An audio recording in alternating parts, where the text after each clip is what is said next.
Hello friends, मैं doctor RP Singh healthy human clinic से आज आपके सामने एक प्रॉब्लम लेकर आया हूं, जिससे या तो आप या आपकी फैमिली में कोई ना कोई ऑलमोस्ट 100% ये श्योरिटी है कि वो इस चीज़ को कभी ना कभी अपनी लाइफ में उसने इस प्रॉब्लम को फेस किया होगा। और ये प्रॉब्लम क्या है, आइए इसको जानेंगे। मैं बड़े ही सरल तरीके से आपको समझाने की कोशिश करूँगा रूल ऑफ 5 देके। सबसे पहली चीज़, इस बीमारी को क्या कहते हैं। अगेन 5 चीज़ें याद रखिए, इन 5 में से कुछ भी इस बीमारी को कह सकते हैं। हाँ, डॉक्टर्स लोग इसको GERD के नाम से जानते हैं, गैस्ट्रोएसोफेजियल रिफ्लक्स डिसीज। एक आम जनता इसको बर्निंग या एसिडिटी की बीमारी के नाम से जानती है। कुछ लोग इसको ब्लोटिंग के नाम से जानते हैं कि पेट में गैस भरना, हवा भरना। कुछ लोग इसको बल्जिंग, खट्टे डकार की समस्याओं को के बारे में जानते हैं, और कुछ इसको एसिडिटी की दिक्कत कहते हैं। तो ये 5 कुछ अलग अलग नाम है सेम बीमारी के। तो इसके बारे में आज हम डिस्कस करेंगे। हम for the sake of understanding इसको GERD या रिफ्लक्स प्रॉब्लम समझ के आगे चल सकते हैं।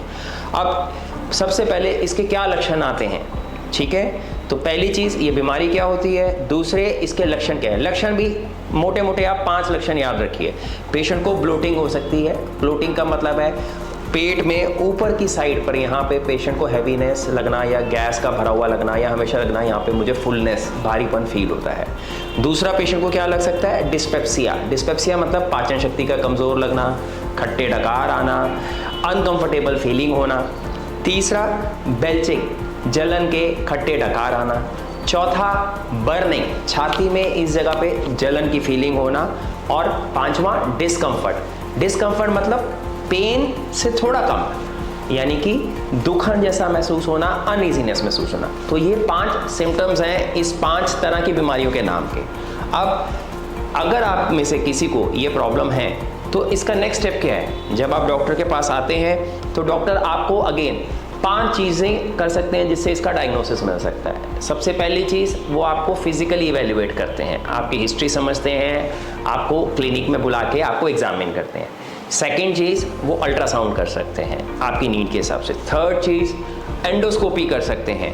फोर्थ, CT स्कैन, या फिफ्थ, बेरियम स्टडीज़ कर सकते हैं। तो इन 5 चीज़ों से इसके अंदर हमें हेल्प मिलती है डायग्नोसिस बनाने में।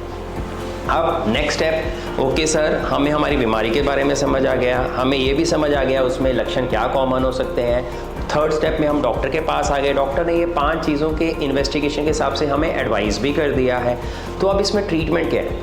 अगेन ट्रीटमेंट मोटे मोटे फिर 5 हैं। सबसे पहला, आपको स्ट्रिक्ट अल्कोहल और स्मोकिंग नहीं करना है। दूसरा, आपको अपनी लाइफस्टाइल को और डाइट को मॉडिफाई करना है। मिर्च मसाले वाला खाना नहीं खाना, रेगुलर एक्सरसाइज करना है, ओबेसिटी है तो उससे डील करना है। तीसरा, डॉक्टर आपको इसके लिए कुछ मेडिसिन प्रिस्क्राइब कर सकते हैं। चौथा, हम आपको इसके लिए कुछ सिरप्स प्रिस्क्राइब कर सकते हैं। और 5वां, कुछ खास तरह के पेशेंट्स में सर्जरी की भी ज़रूरत पड़ सकती है।